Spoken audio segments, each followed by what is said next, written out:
Hey there folks, welcome back for part 3 of our study on C-Jam blues. Today marks the third step in that threefold approach that I take to learning jazz tunes. So if you're just tuning in with us, the first step is learning the melody to whatever tune you're looking at.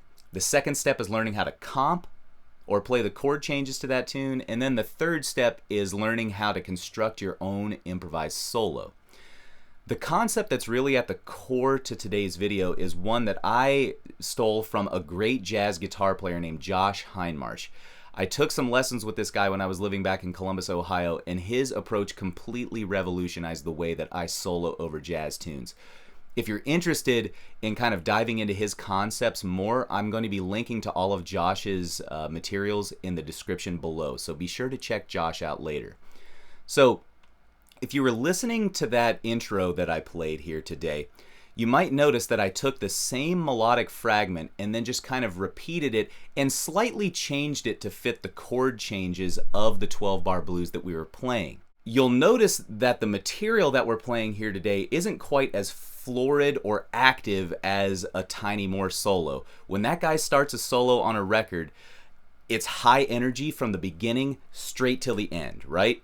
For a lot of us, that's really hard because we haven't mastered a lot of the technical concepts that Tiny has in order to just generate those extremely technically challenging solos at the drop of a hat.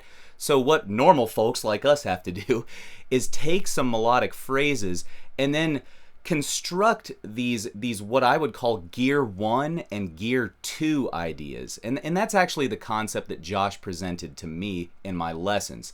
So before you can get to 5th gear, you have to shift through all of the gears before it, right?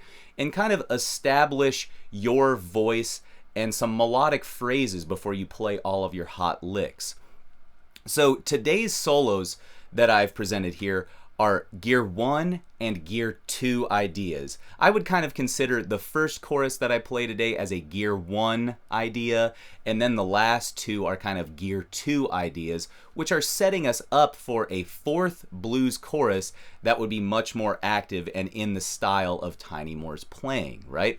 This is a concept I'm going to dive into more in later lessons, but I think that taking this general approach to your solos will help you maybe transcribe some Tiny Moore vocabulary and then take those small phrases and construct your own personal solos out of them, maybe helping you experience a little more success than if you're just trying to generate an extremely hot Tiny Moore style solo at the drop of a hat. So full disclosure, the phrases that we're using on today's solos were actually taken from Tiny Moore's solo on Mission to Moscow that I featured a few weeks ago. So we're still using Tiny Moore melodic material, but we're kind of adding some more space and taking some simple melodic phrases that help us build a progressively building solo, right?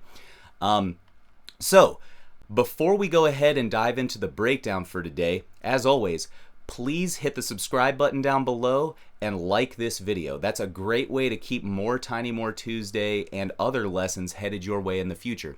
And also, if you're interested in your own PDF of the sheet music and tablature for today's exercises, go ahead and check out btlmusicnotes.com. All right, folks, let's go ahead and dive in.